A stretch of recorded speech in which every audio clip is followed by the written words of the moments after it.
투자자 여러분 반갑습니다. 2주 만에 뵙습니다. 사실 지난주에는 제가 맨날 여러분께 강의할 때 실패에서 배우는 성공학, 그래도 이 어려운 주장에서 30년 이상 주식을 하면서 어떻게 살아남았을까, 실패에서 배우는 성공학 강의를 하는데 저희 회사가 30주년이었습니다. 그래서 지난주에 워크숍이 있었습니다. 하지만 제가 워크숍 가서도 토요일 아침에는 TV에서 못 만나뵀지만 유튜브를 통해서 이렇게 이미 말씀을 듣던 분입니다. 방금 우리 사회자분이 얘기했던 대로 오바디가 나왔죠. 계속 오바디가 나올 때는 일단 주식을 때리고 봐야 된다. 만약에 주식을 내가 갖고 있는 게 너무 좋아, 그래서 내가 이 주식을 절대 때릴 수 없다 할 때는 항상 머릿속에 기억하십시오. 그때는 인버스로 해짜면 된다라는 거 꼭 기억하십시오. 그래서 오바디로 인해서 주가가 급락을 줬습니다. 근데 생각보다 밑으로 굉장히 급락을 줬죠. 먼저 팩트 체크가 중요합니다. 야, 근데 너 내린 건 알겠는데 뭐 이렇게 많이 빠지니? 우리가 그걸 모르면 지금 장에 제대로 대응을 할 수가 없습니다. 그래서 팩트 체크. 왜 이렇게 급락했을까? 그럼 장이 이대로 끝난 것일까? 이런 부분들 한번 살펴봐야 되겠고요. 그 다음에 자, 이제 5월 달 들어오면서 FOMC가 바로 코앞에 있습니다. 그런데 말이죠. 사실 요번처럼 FOMC가 이거 별 볼일이 있을까라고 느끼는 것도 참 처음입니다. 아마 지금 많은 분들은 야, 이제 FOMC가 다가오니까 굉장히 중요하구나. 물론 FOMC가 중요하지 않다는 게 아니라 다른 때에 비해서는 얘는 뻔하다는 거죠. 이게 뭐겠습니까? 분명 0.25를 올리든지 아니면 동결하든지. 근데 뭐 거의 뭐 0.25 올리는 것은 기정사실화가 돼 있죠. 오늘 아침에 나왔던 가장 연준이 인플레 지표에서 가장 중요하게 생각하는 것이 근원 PC인데 이게 급등세를 보였죠. 그러니까 아직까지 인플레는 꺾이지 않은 거야. 이거 뭐 0.25 당연히 확률적으로도 높고 0.25를 할 가능성이 높습니다. 그런데 말이죠. 얘는 이번에 올려도 그 다음에 이거와 맞서는 가장 큰 변수가 있죠. 그러면 지금 사실은 FOMC보다 물론 다음에 제롬 파웰의 얘기는 우리가 주목을 해봐야 됩니다. 제롬 파웰이 30분 후에 뭐라고 멘트를 치느냐. 특히 여러분 중에서 미국 증시 하시는 분들과 그다음에 미국 파생하시는 분 계시죠. 이때는 뭘 따라가야 되냐면 30의 5와 번개 차트 쌍봉 쌍바닥을 쫓아가야 됩니다. 이건 제가 좀 더 디테일한 내용이기 때문에 10시 반에 말씀드리고요. 오늘은 주로 빅픽처의 그림만 먼저 살펴보겠습니다. FOMC보다 보다 중요한 것, 오늘도 바로 그러한 부분들이 미국 시장에 도배를 했는데 아마 여러분들은 눈치 챘을까 생각합니다. 동전 그러면 떠오르는 게 있어야 되죠. 많은 사람들이 FOMC를 바라보면서 금리 얘기를 많이 하거든요. 야, 그럼 이제 금리 내리면 좋겠다. 과연 그럴까요? 이게 아니거든요. 그게 바로 실패에서 배우는 성공학입니다. 잠시 살펴보도록 하겠고요. 그 다음에 우리 방금 또 사회자분이 얘기했죠. 그러나 이게 오바디로 급락해 줬어도 우리한테는 저가 매수의 기회가 사실 2번 있어요. 여러분 요새 굉장히 문제가 심각하게 나오는 것이 소시에테 제너럴 SG 파문이지 않습니까? 요새 난리 났죠? 사회자분. 요새 난리 났습니다. 근데 사실 제가 30년 이상에 오다 보면 바로 예전 시대에 보면 이 작전주들이 엄청나게 뭐랄까요? 기승을 부렸죠. 영화도 나왔었잖아요. 그죠? 그런데 말이죠. 요번에 작전은 제가 알고 있는 과거의 작전과는 사뭇 다릅니다. 한편의 드라마 같은 느낌을 보면서 제가 유심히 그걸 보고 있었는데 어떤 부분들이 참 얘들이 머리를 지독하게 쓰고 있구나. 그러니까 항상 이 범죄가 말이죠. 어떤 제도나 이걸 벗어나면서 나타나요. 그러니까 이 금융감독에서도 이게 작전이구나라는 걸 찾아낼 수가 없었습니다. 그런데 사실 저나 아마 주식 경험 오래된 사람들은 이거 분명히 작전이 걸렸는다는 걸 사실 알 수가 있었어요. 어떤 부분들이 되는가 이런 부분들도 한번 찾아보도록 하겠습니다. 하지만 우리는 기승전 작전이고 뭐고 어차피 죄진 놈들은 다 들어가야죠. 그렇지 않습니까? 완전 흙탕물을 만들어 놓은 놈들이거든요. 싸그리 잡아서 요번에 더군다나 중요한 게 있죠. 요번에 금감원장이 어디 출신인지 아시죠? 부장 검사 출신입니다. 어쨌든 싸그리. 그래서 이 흙탕물을 튕겨놓은 사람들은 가서 제값을 받아야 됩니다. 근데 하여튼 요번에는 다른 때랑은 달라요. 왜냐하면 뭐 어디 튀다가 잡혀있는 놈들도 없고 요새는 떳떳하게 기자회견도 합니다. 그걸 보면서 제가 너무너무 놀랐습니다. 자, 어쨌든 우리한테 2번의 기회가 있습니다. 과연 어떤 기회가 있을까요? 지금부터 한번 가도록 하겠습니다. 자, 일단 먼저 팩트 체크하겠습니다. 자, 저는 사실은 30년 이상 하면서 제가 꼭 지키는 게 있습니다. 가장 먼저는 여러분께 큰 빅픽처를 맞춰드리는 일이죠. 하지만 또 하나 중요한 것은 신뢰를 저버리지 않는 겁니다. 저희 항상 고맙게 선풀 달아주는 찐팬분들, 또 설령 좋지 않은 걸 달다더라도 이 나쁜 거를 달면서도 꼬박꼬박 또 들어오시는 분들이 계시잖아요. 그렇죠? 토요일 날 제가 저희 직원들하고 워크숍은 가 있었지만 토요일 날 아침에 벌써 일주일 전이죠. 바로 이러한 패턴이 나오면서 여러분이 어떻게 대처해야 되는지를 또 말씀을 드렸거든요. 자, 그래서 한번 그 현장으로 가보도록 하겠습니다. 자, 팩트 체크 가보죠. 자, 이겁니다. 오바디예요. 바디바디 오바디. 이게 무슨 얘기냐면은 주가가 올라가다가 여기 이렇게 딱 걸쳤죠. 그러니까 올라가다가 대들 줬을 때는 두 가지 모양이 있어요. 이렇게 걸치는 거. 이거 심플 크로스. 그냥 단순한 데드예요. 근데 저런 데드가 아니라 이등평선 아래 캔들의 몸통이 최소한 3분의 2 이상 담기는 거. 여기가 더 그렇죠. 뭐 뚜렷하게 나오는 거죠. 이걸 뭐라고 하냐면 바디 크로스라고 합니다. 연상법 어떻게 하냐면 제가 이런 얘기해요. 여러분들 겨울에 처마 끝에 고드름이 열리면 이 고드름은 어떻게 됩니까? 떨어집니다. 떨어지죠. 이 고드름이 떨어진다라고 제가 연상법 하면서 강의를 합니다. 뚝 밑으로 떨어진 겁니다. 그러면 얘가 왜 이렇게 생각보다 많이 밑으로 급락을 줬을까요? 일단 첫 번째는 여러분들 지난번에 우리가 주가가 고점을 찍을 때, 그러니까 우리가 2021년도 6월 25일 날 고점을 찍을 때 사실은 그 앞에 과속 스캔들이 지금도 있잖아요. 1월 11일 어마어마하게 많은 삼성전자 쪽에 어마어마하게 거래량이 동반되면서 주가가 빡 올라갔다가 내려간 적이 있었죠. 항상 과속 스캔들이 나올 때 조심해야 되거든요. 이번에 그 과속 스캔들은 뭐였을까요? 바로 BT였습니다. 무려 신용 잔고가 무려 20조 이상 막 급증을 하면서 결국은 이 주시장이라는 게요, 소수의 승자의 게임이지 모든 다수가 다 먹게끔 되는 게임은 아니거든요. 이 비투로 인해서 이 비투 물량을 털어내고자 하는 그런 모습들이 결국은 나왔다는 겁니다. 그 다음에 중요한 거 많이 얘기하는 거죠. 제가 2주 전에 여러분께 방송할 때 어떻게 했냐면, 여러분 이 장을 여기서 그냥 쉽게 가기 어렵습니다 하면서 의미선 3선에 대해서 얘기했어요. 의미선은 못 막았냐면 위로 갈 때 혹시 위에 우리가 소위 얘기하는 이동평원선에 걸쳐져 있지 않느냐? 근데 이동평원선은 없죠. 두 번째, 직종 고점은 없느냐? 없어요. 세 번째에 걸린 겁니다. 뭐? 우리나라 시장은 100폰트 단위의 가격의 심리선, 마디존에 걸립니다. 이게 2600이 딱 걸려 있었고 여긴 900입니다. 여기서 또 착각하기 쉬운 게 이 900을 살짝 돌파하면 돌파했다고 착각을 해요. No. 이게 어떤 고점을 돌파할 때는 이렇게 돌파하는 건 돌파가 아니에요. 오버슈팅이지. 그럼 어떻게 돼야 얘를 돌파하는 거냐, 주가가. 반드시 어떤 의미선이 있을 때는 거기를 돌파한 다음에 주가가 N자 패턴이 나야 됩니다. 제가 좀 시간이 된다면 10시 반 유튜브 시간에 다시 한번 하겠습니다. 저는 항상 어떤 결과만을 얘기하는 게 아니라 why? 왜 그럴까요? 그래야 여러분들도 알고 여러분 아들, 딸들도 공부해서 여러분들 훨씬 나은 재테크를 하게 되지 않겠나라는 생각입니다. 그래서 먼저 팩트체크부터 먼저 이 겉모양을 보면 너무나 과다한 신용 물량과 이게 어차피 어딘가 쏟아져 내려와야 되는 그런 위치에 있는데 딱 올라가다가 마디존에 걸린 겁니다. 잊지 마시고 아주 많이 쓴 겁니다. 여러분 이 앞에 주가 올라갈 때 2,500원에서 걸렸던 거 기억나시죠? 아마 사용자분들 기억나시죠? 네. 그때도 이렇게 썼던 거는 마디존이라는 겁니다. 그러니까 주식 같은 경우는 이런 경우가 많아요. 그래서 이 주가가 뭐 2만 원대 얼마 움직이잖아요. 움직이다가 3만 원 가까이 가면 보통 한 2,000원 정도, 28,000원서부터 3만 원 사이에서 두들깁니다. 한번 자기가 그건 좀 가만히 보시죠. 이거를 가격의 마디존, 의미선 3선이다라고 합니다. 자, 어쨌든 이런 부분이 있었어요. 그럼 요날 첫날이, 요날이 무슨 요일이냐면 여기 보시면 요게 바로 지난 목요일이었습니다. 제가 항상 여러분께 그런 말씀 드리죠.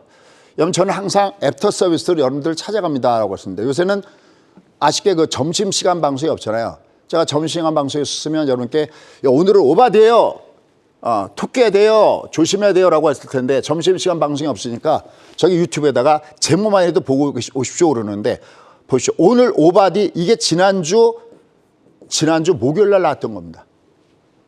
이런 얘기가 미안하지만 저희 수강사하고 같이 열심히 튀었어요. 튀어라. 내가 갖고 있는 주목을 최소한 3분 내지 반은 때려야 되고 아니면 내가 인버스 가져야 된다. 자, 여러분들 꼭 기억하십시오. 근데 여기는 여러분이 잘못했을 때도 용서가 가능해요.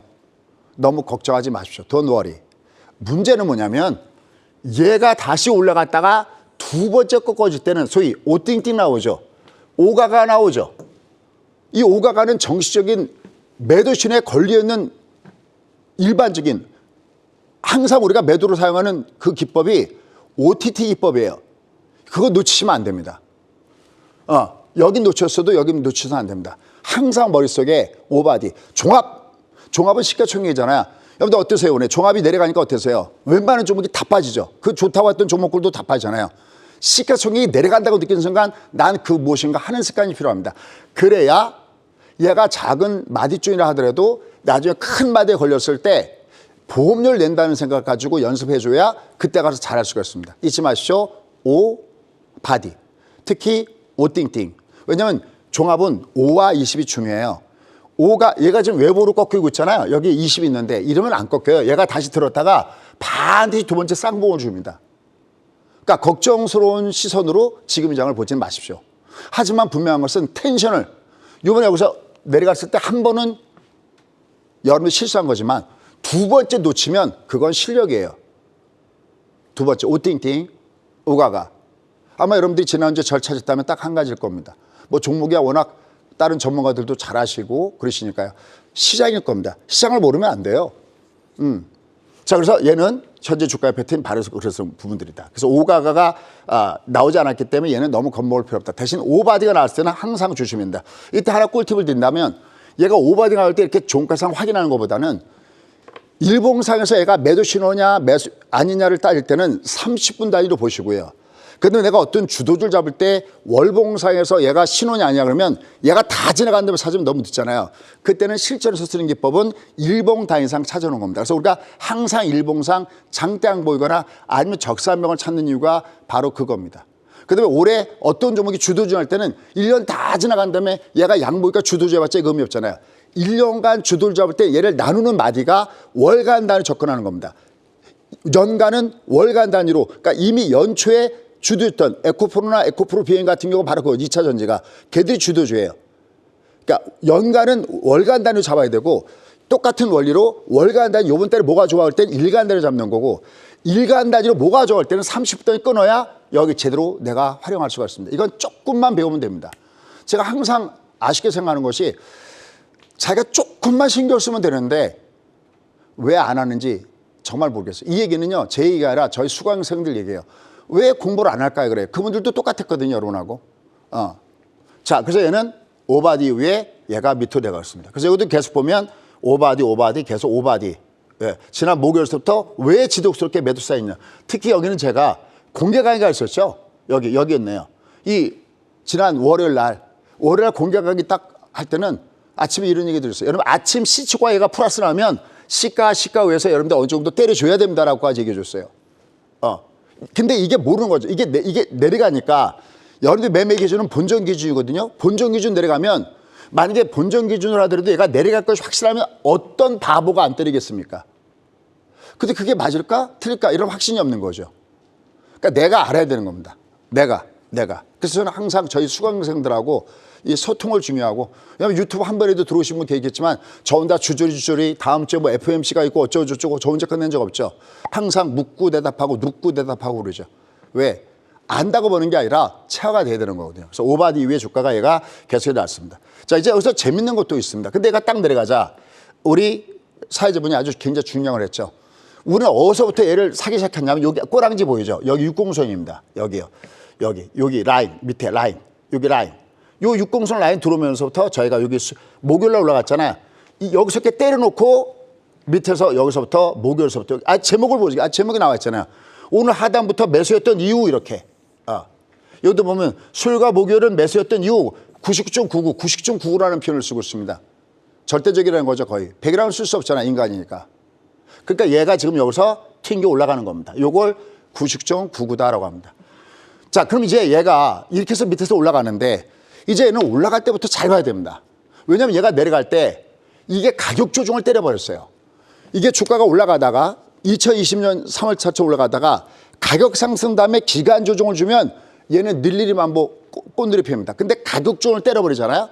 그럼 얘가 위로 올라갈 때 이거 무슨 홈 되죠? 매도 신호 중에서 알파벳의 V 홈이 돼버립니다. 얘는 올라갈 때는 계속 또 매물을 받을 수가 있다라는 점을 우리가 유념해서 내가 매매를 해줘야 된다라는 겁니다. 자, 그럼 제가 이제 뭐 얘가 신용 물량도 많아서 BT였습니다. 의미소입니다 그랬잖아요. 그럼 좀 더 속안을 좀 더 이제 들어가서 이건 팩트 체크였고요. 지금부터 분석의 부분으로 들어가도록 하겠습니다. 일단 첫 번째, 시장이 좀 더 강하게 강한 반등을 주려면 항상 우리가 빅픽처로 볼 때 항상 이구동성으로 얘기하는 것이 있죠. 그게 바로 환율입니다. 근데 이 환율이 참으로 묘하게 돌아가고 있습니다. 환율 잠깐만 보시죠. 자, 일단 여기서는 달러 인버스로 매도를 한번 때려드리고, 여기서는 얘가 지난 3월 달과 같은 위치에 있기 때문에 달러가 다시 뜰 가능성이 있다라고 말씀을 드리고, 얘가 처음에 뚠뚠뚠뚠 올라갈 때는 여기 120선에서 한번 두드린다고 말씀드리고, 그다음에 이제 여기서 어떻게 되냐 할 때는 여기서 20을 따라간다고 얘기한 거거든요. 근데 얘가 20이 뒷구터 나오고 있습니다. 이렇게. 그렇죠. 상방으로 나오고 있습니다. 물론 지금 달러가 상대적으로 우리 원달러 환율이, 그러니까 환율이 올라가면서 달러가 강세 현상을 보이고 있고, 그다음에 우리 원화가 약세 현상을 보이고 있는데, 물론 얘는 계속적으로 추세적으로 위로 올라갈 거다라는 생각을 갖고 있지는 않습니다. 다만 얘는 50원 단위로 1350, 1400 이렇게 끊어줘야 되는데, 하나 이번에는 다른 게 있다라는 거예요. 그게 뭐냐면, 아, 이 그래프를 나눠놨네요. 사실 제가 이 그래프를 보내드릴 땐 이렇게 여기 같은 기간을 비교해서 보내놨는데, 이렇게 봐야 여러분들이 보시기 편하니까 아마 PPT 가면서 이렇게 나눈 것 같은데, 한번 뭐 가보죠. 여기까지 한번 보시죠. 쫙 올라갈 때. 똑같죠. 여기에요. 여기 9월, 10월, 11월. 무슨 말씀 드리냐면, 달러가 강해서, 그러니까 우리나라 원화가 약했던 것이 달러가 강한 추세였기 때문에 똑같이 환율이 올라가는 건, 그래, 그럴 수 있어. 왜냐면 달러가 강하니까 다른 나라 돈가치도 떨어지니까 우리도 내려간 건 그럴 수 있어. 그러는데 보십시오. 여기서 보면 달러 인덱스가 내려오잖아요. 그러니까 우리도 똑같이 내려왔어요. 근데 여기서부터 달라지고 있습니다. 얘는 들었다가 얘는 엠파동 실평이죠. 빅데드 이후에 240 저항을 받고 얘는 내려오는 중이잖아요. 즉 달러는 다른 국제통화 6개국 통화에 비해서는 약세 현상을 보이는데 우리 올라가고 있다. 그럼 이거 뭡니까? 우리 내부적으로 악재가 있는 겁니다. 그죠? 근데 더 기가 막힌 게 있습니다. 얘가 문제가 아니라 그 다음 장이 더 충격적입니다. 환율이. 자, 보시죠. 일본 엔화와 비교한 겁니다. 그럼 이때 엔화가 여기도 너무 약세 현상을 보였잖아. 달러가 강세 현상을 보이는 상태에 있었죠. 그죠? 달러 강세 현상을 보이고 다시 달러가 엔화가 너무나 약세 현상이니까 엔화가 좀 반등을 주면서 움직였는데, 최근에 그 상황을 보면은 달러가 약간 위로 올라가고 있고, 달러가 올라간다는 얘기는 엔화가 약세 현상을 보잖아. 근데 그 엔화에 대해서 우리나라 원화를 보면은 엔화가 더 강세예요. 무슨 말씀 드리고 싶으냐면, 엔화가 달러 대비 약세 현상을 보이고 있는 요 최근에 보면 엔화가 최근에 약세 현상을 보이는데도 그 약한 엔화에 비해서 우리는 더 약하고 있다는 거죠.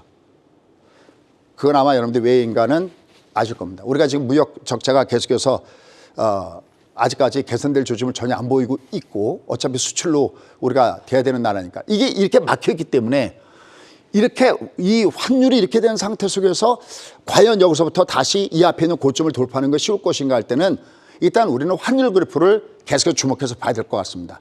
다만 아마 저보다도 환율 전문가들은 거의다가 그런 생각 갖고 있을 겁니다. 얘가 위로 올라가더라도 위에 상단에 만약에 1350원을 뚫어서 어디 올라가더라도 거기 어디 근처인가는 얘가 꺾어지지. 그런데 항상 우리는 예측과 대응이 중요합니다. 다시 한번 말씀드릴게요. 여기서 내가 얘를 함부로 예측하지 마시고요. 얘가 지금 한번 봉우리가 꺾었잖아요. 얘도 내려갈 때 보면 한번 보세요. 우리가 3가가라는 게 있잖아요. 5가가 다음에 여기 5가가가 나와서 1400원에서 얘가 내려갔잖아요. 다음에 얘가 20이 외봉이니까 20가가를 주기 위해서 올라갔다 또 내려갔잖아요. 근데 내려가도 올라가는 게 마지막에 무슨 가가가 놓여져 있습니까? 60이죠. 60이 이게 외부기 때문에 올라가는 거거든요. 이렇게. 그럼 얘가 올라갈 때 20이 숏 3파일 수도 있어요.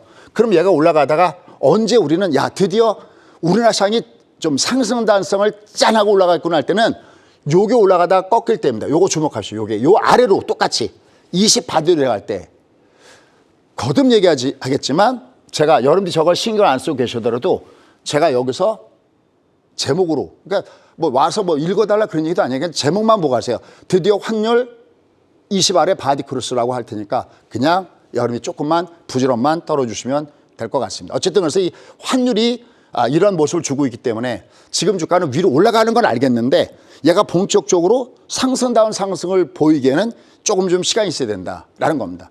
그렇게 이렇게 되면 뭐가 문제가 되냐면 어딘가 외국인들의 수급에서 뭔가 하나가 구멍이 나 있어요. 그 구멍이 나는 걸 한번 찾아볼까요? 보시죠. 외국인들 매매를 한번 잠깐 보시죠. 외국인들 매매를 보면은 다른 건 그냥 그저 그렇다라고 하는데 최근에 며칠 사이에 뭐가 많이 여기 보면 코스닥 급락 좋잖아요. 예, 코스닥 여기 많이 빠진 상태에 있고 선물에서도 특히 여기 보면 최근에 선물이 굉장히 이 매도가 굉장히 많습니다. 다행히 이쪽 코스피는 상승폭이 이렇게 크지 않아서 좀 받고 있는데 이쪽이 나오고 있습니다. 그래서 우리는 어떤 부분을 봐야 되냐면 환율이 일선 바디에 줬을 때 얘가 또 바디를 주기 전에 이미 외국대 입장을 봤을 때는 이제 이 정도면 환율이 올라가더라도 너무 많이 올라가서 하는 순간 외국의 포지션이 바뀔 것이고 그때 가장 먼저 바뀔 수 있는 가능성이 높은 포지션이 뭐냐면 외국의 선물 포지션을 봐가면서 보셔야 되는데 아직은 그건 아니라는 거죠.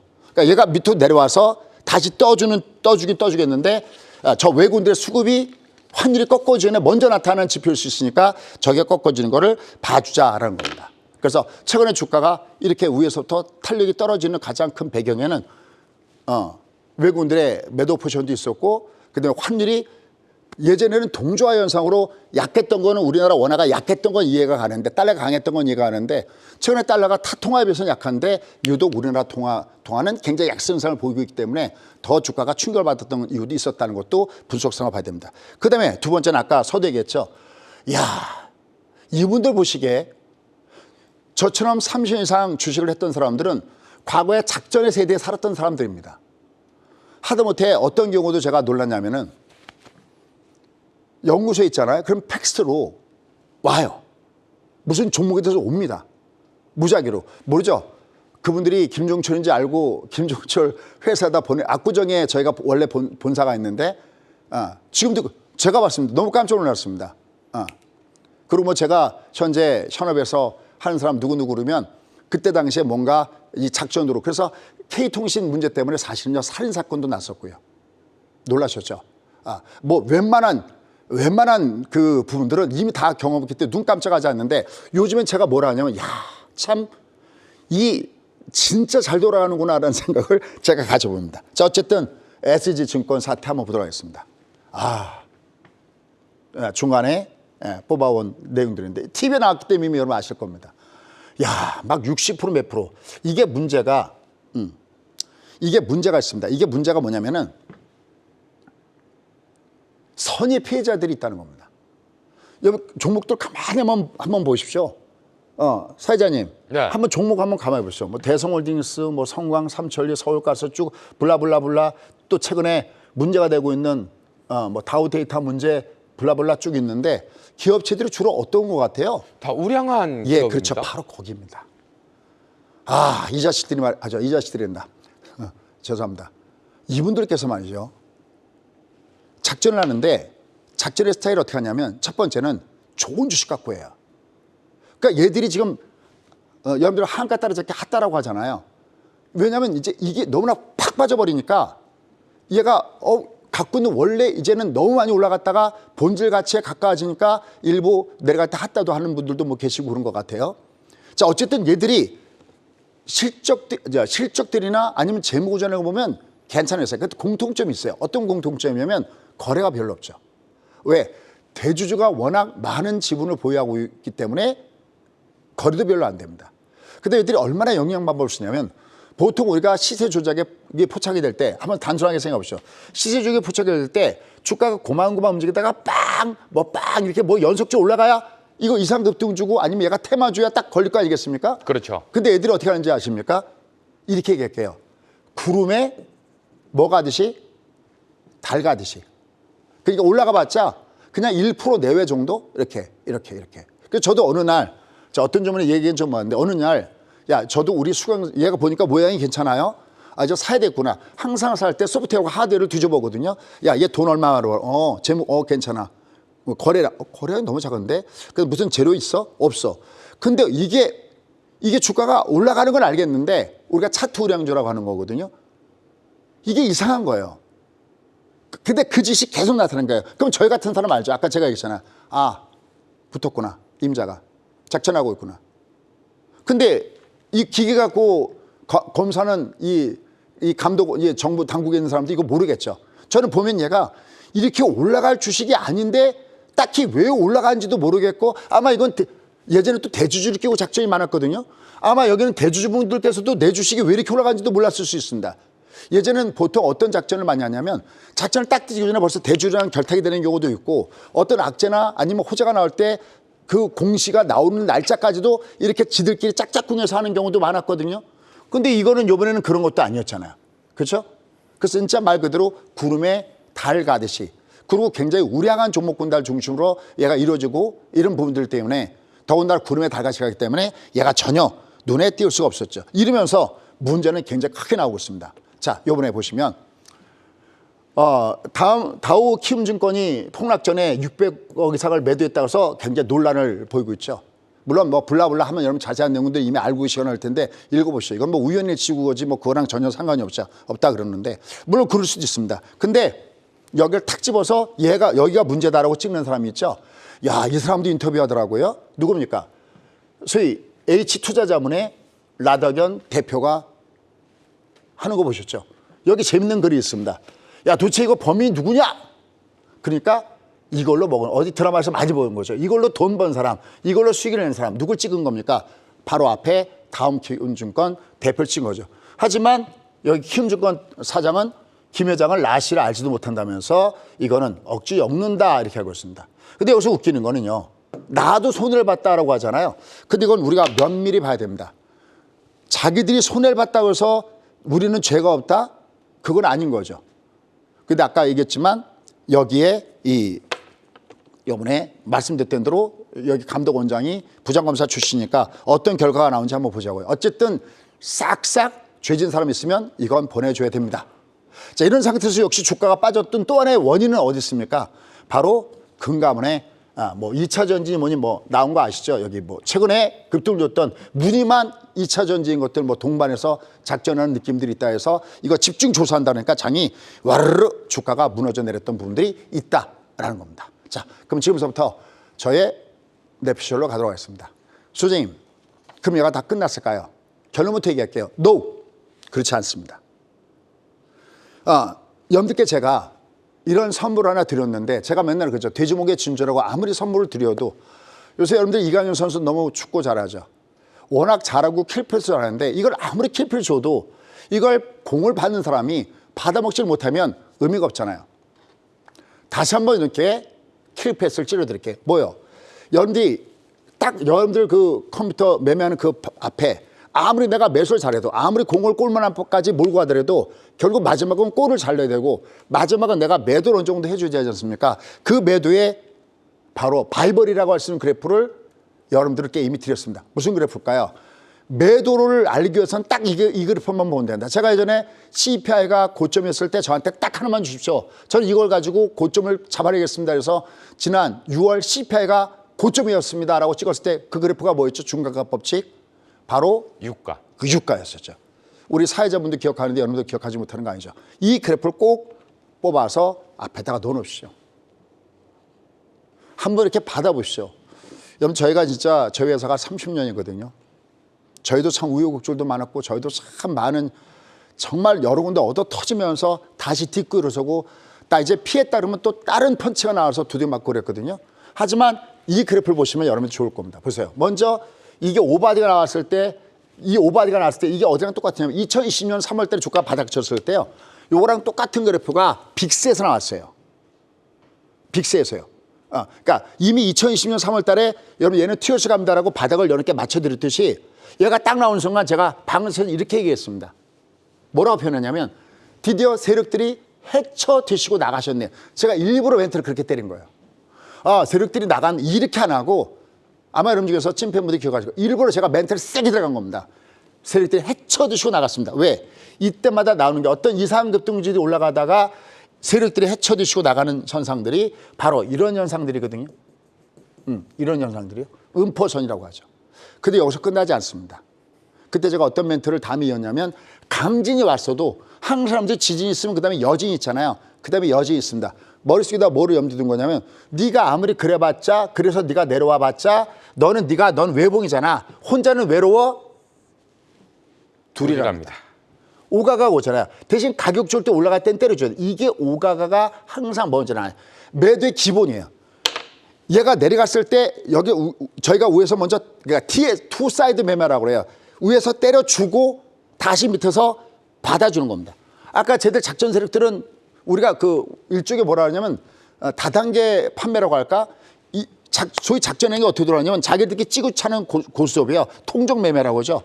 이렇게 앉아갖고 A에서 B로 B에서 C로 넘어갈 때 가격을 조금씩 올리는 겁니다. 내가 던질 때 얘가 받아주고 얘가 던진 걸 여기가 받아주고 그러니까 C가 던진 걸 D가 던진 걸 E가 그다음 띵띵띵 Z까지 가면 다시 A가 받아주고 요지랄들 떠는 거거든요. 얘들이. 근데 지금 얘들이 지금 다른 때와는 다르게 토끼지 않잖아요. 딴 데 막 토끼잖아요. 토끼다가 잡히고 막 그런데 안 토껴요. 요새 그냥 인터뷰도 하고 그래요. 내가 아니고 요새 잘 알고 있는 뭐 제가 이름은 얘기하지 않겠습니다. 저도 참 좋아하는 가수이기 때문에 뭐 가수이기도 했죠. 또 여가수이기도 나오고 있죠. 그것뿐이겠습니까? 요새 또 이 수도권의 닥터들, 의사분들 이런 분들이 많이 또 연류가 됐다 얘기도 나오죠. 뭐 심지어 뭐 정치권도 연루됐다는 나오잖아요. 뭐가 복잡합니다. 이 참 복잡한 세상에 나만의 어떤 기준 노하우가 없으면 여러분들은 결국은 당할 수밖에 없습니다. 그걸 알아도 터지거든요. 아무리 싸움을 더 잘해도 또 몇 군데 터질 수밖에 없잖아요. 하물며 무방비 했을 때는 그 내리는 그 소나기를 그냥 다 맞을 수밖에 없습니다. 그래서 남들은 독감 걸릴 때 나는 그냥 가벼운 감기로 넘어가야 되지 않겠습니까? 그때 가장 먼저 중요한 것이 장대음봉, 하파수 얘기하면 능포선. 그다음에 여러분들이 야 조심해야 됩니다 할 때 오가가인데 올라가다가 일단 가격 좀 확 받잖아요. 그럼 또 올라갈 땐 작게는 3분의 2든 뭐든 줄여야 돼. 그러니까 이번에 올라갈 땐 위에서는 올라가도 부유하니까 여러분 좀 줄이는 전략을 준비해놔야 됩니다. 다음 건 다음으로 봐야 됩니다. 그다음에 이제 결정적으로 문제가 끝나는 것이 뭐냐면 여기입니다. 큰일 났구나라고 느낄 때가 바로 여기입니다. 최근에 에코프로 다시 올라가고 또 에코프로 비밀이나 이런 거 보면 상대적으로 견제하죠. 저희 수강생들 이것도 좀 다 갖고 있거든요. 제가 이런 얘기해요. 3분의 1 만약에 내가 너무 많이 벌고 내가 만약에 마음이 불안하면 한 반까지는 가능하다. 그러나 걔네들은 끝나지 않습니다. 끝나지 않습니다. 저는 에코프로 갖고 제가 그런 얘기했죠. 유튜브에서 얘가 고점이냐 아니냐 갖고 싸우는 거 갖고 우리는 뭐라 했냐면 우리는 편하게 얘가 고점 찍을 때 나는 너의 모습을 알고 있다는 거거든요. 얘가 고점 찍을 때 모습은 이게 이 정도 나오면 얘는 무지하게 조심해야 되는 겁니다. 이게 바로 이식 가가입니다. 그 다음에 얘는 육식 가가죠. 이렇게 내려갔다가 그죠? 얘가 내려갔다가 다시 올라갔다가 내려오죠. 다시 얘가 지금 어디로 내려오냐면 감산 조치 이전으로 가죠. 그럴 수밖에 없죠. 왜냐하면 사우디를 비롯한 오펙 플러스에서 감사했지만 대신 다른 데서 기름을 왕창 찍어내고 있습니다. 뭐 브라질이라든지 예를 들어서 나이지리아라든지 뭐 이런 데서는 다시 기름을 찍어내고 있습니다. 그 다시 내려오죠. 그리고 경기에 대한 곡선이 꺾어지면 유가가 내려갈 수밖에 없는 이런 부분에 놓여져 있는 거죠. 그래서 고점을 형성할 때는 쓰리가가가 있다라는 걸 꼭 염두에 두시기 바랍니다. 그러면 두 번의 기회가 있다는 건 뭐냐면 지금 종합주가가 밑으로 갈 때 얘가 지금 5일선 가격줄만 갖고 내려간 거잖아요. 이렇게는 안 끝난다니까요. 얘가 다시 올라가야 되니까 바로 60일선 매트하는 것이 첫 번째 매수의 기회요. 그다음에 얘가 쌍으로 꺾어진다 하더라도 그 다음에 20이 이렇게 외부로 꺾어지가 한 번 더 들어가는 두 번의 매수의 기회가 남아있다는 것을 염두에 둬야 됩니다. 다만 여기서 굉장히 중요한 게 있습니다. 동전의 양면. 동전의 양면이 굉장히 중요하다는 겁니다. 그 다음에 또 하나. 제가 딴 때 같으면 2020년 같은 경우는 여러분께 여러분 장은 투여식 합니다. 그런데 요새 제가 투여식 얘기 전혀 안 하잖아요. 왜? 굉장히 큰 차이점이 있습니다. 저쪽 2020년 3월 달과 여기의 차이점은 모멘텀이 저기는 모멘텀이 있었고 여기는 모멘텀이 없는 장세예요. 여기 모멘텀이 있었다는 게 뭐냐면 모멘텀은 딱 두 가지가 있습니다. 하나는 매번 얘기하죠. 금리가 똥금리든지 제가 일부러 금리가 초저금리라는 이런 점잖은 단어를 사용하지 않는 게 뭐냐면 팍팍 바뀌는 거죠.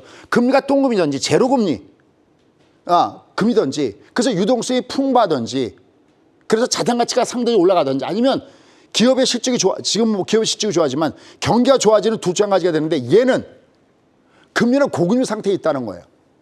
그리고 경기도 역시 지금 좋지 않은 상태에 있다. 그래서 지금은 모멘텀이 없이 올라간 장세이기 때문에 올라갈 한계가 있는 거고 그렇기 때문에 상대적으로 대형주보다는 테마주 중심으로 움직이는 이유가 바로 거기 있다. 그 시장의 메커니즘을 읽어줘야 되는 겁니다. 그래서 결국은 다른 때랑은 비교되게 저는 FOMC 그렇게 깊은 관심은 없습니다. 얘 해봤자 0.25. 다만 연준 의장이 뭐라고 하는지 봐야 되고 그때는 30분에 올려봐야겠습니다. 이건 10시 30분에 보도록 하겠습니다. 자, 이 그래프를 역시 사진 하나를 꼭 찍어 놓으시기 바라겠습니다. 얘가 주가가 급등을 주는 이 구간은 다 금리가 똥금은 제로금리거나 1% 제로금리였을 때입니다. 이때 폭등을 줍니다. 그 다음에 이 금리를 잘 보십시오. 여기 헷갈리지 말아야 되는 게 동전의 양면인데 보세요. 여기 지금 얘가 S&P 500이잖아요. 얘가 금리가 고금리에서 보세요. 금리가 내리죠. 지금 여기가 얼마입니까? 여기가 지금 금리가 위에서 여기 금리가 여기 6.5짜리였네요. 얘가 6.5에서 내리고 여기가 5.25에서 내리는 거거든요. 금리 내릴 때 그래프 한번 보세요. 주가가 금리 내린다고 올라가나요? 신구는 어떠세요? 아니요. 내려가죠. 네. 이게 여러분들 착각하지 마세요. 금리를 내리는 게 중요한 게 아니라 금리의 절대적인 위치가 중요한 거예요. 얘가 어디서부터 주가가 바닥 찍고 폭등하는지 아십니까? 금리가 6.5에서 1% 왔을 때 급등을 주는 거고 여기도 보면 이 그래프를 꼭 캐치하십시오. 이 그래프를 보면 여기 금리가 내리지만 주가가 같이 급나가잖아요. 왜냐하면 이제 여기서 중요한 게 가장 큰 골이 경기가 어떠냐는 거죠. 이 세수에 물이 있을 때 얘가 금리를 내린다고 그럴 때 이 금리를 내린 이게 경기가 얼마나 심하게 꺾이느냐 아니면 굉장히 부드럽게 마일드하게 얘가 조정받느냐가 굉장히 중요한 부분들인 거예요. 그러니까 이거는 그때 가서 그 경기와 금리를 갖고 제가 비교해서 다시 한번 말씀드리겠습니다. 다만 금리가 무조건 내려간다고 좋은 게 아니라 금리가 내릴 정도로 경기가 그렇게 심각해 안 심각해 이걸 봐야 됩니다. 최근에 비테크 기업이 실적이 좋다고요? 그중에 반은 왜 기업 실적이 좋을까요? 감원입니다. 디즈니도 1차 감원에서 2차 감원한다고 그러죠. 그런 문제 때문에 그럽니다. 그래서 다른 때랑은 조금 비교되는 FMC. 그래서 얘는 이번에 FMC 별로 관심이 없고 대신 제롬 파웰 의장이 뭐라고 하는지는 우리가 받아야 된다라는 겁니다. 이런 가운데서 결국은 이 경기가 굉장히 좋아야 되는데 이번에 경기가 반토막 났습니다. 그죠? 1분기 경제 성장률이 반토막 났죠. 시장에서는 대략 어떻게 봤냐면은 좋을 때와 나쁠 때를 봤을 때 비가는 0.4였고 심지어는 3.3까지도 봤거든요. 평균 중간값이 얼마였냐면 2%인데 얘가 1.1이잖아요. 얘들은 약간 따지는 게 좀 다른 거 아시죠? 뭐 전년 대비, 전월 대비, 전분기 대비가 아니라 이 1년 연율로 계산하는 것들이 얘들의 그런 움직임입니다. 그래서 얘들이 이런 현상이 나타나는 것은 결국은 최근에 급격한 금리 인상. 연준도 알죠? 그렇게 하면서 경기를 부러지게 하는 거잖아요. 아니면 생각해 보시죠. 금리가 제로금리에서 5%까지 갔는데 여름 같으면 돈 빌려서 투자하겠습니까? 그죠? 이런 것 때문에 당연히 나타나는 그런 현상이 다른 겁니다. 여기에 결국 민간 투자가 무려 10% 이상 급락한 부분들이 있습니다. 그나마 살아남아 있는 거.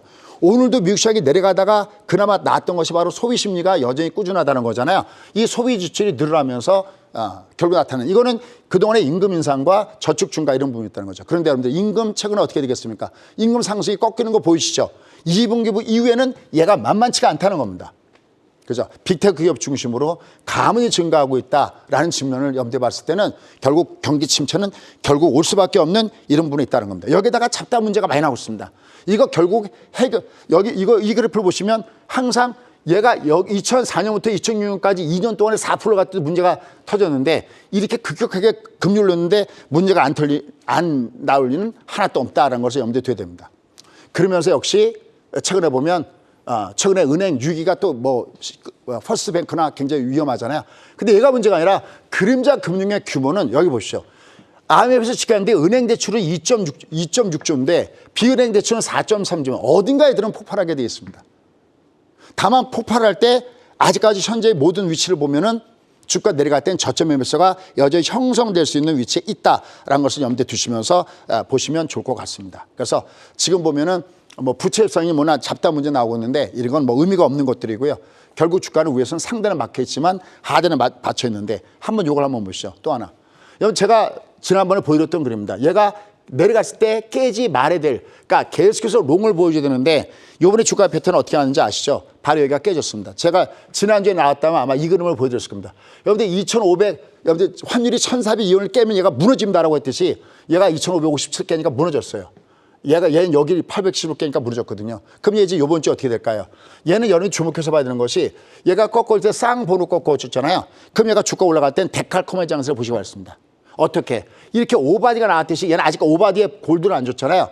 오바디를 주든지 안역에서 쌍부로 꺾었죠. 30분 봉이 밑에서 30에 20이 쌍바닥을 줬을 때 얘는 드디어 다시 반등 파동을 시작할 겁니다. 다만 올라갈 때 부유미니까 위에서는 좀 물량을 줄여야 되겠고요. 하지만 그러면서도 지금 장세는 여전히 두들겨 맞을 때 매수의 찬스가 여전히 있을 겁니다. 왜? 두 번의 찬스 구간이 있다는 겁니다. 그래서 당분간 주가는 약간 가두권대 있다라고 점검하시면 될 것 같습니다.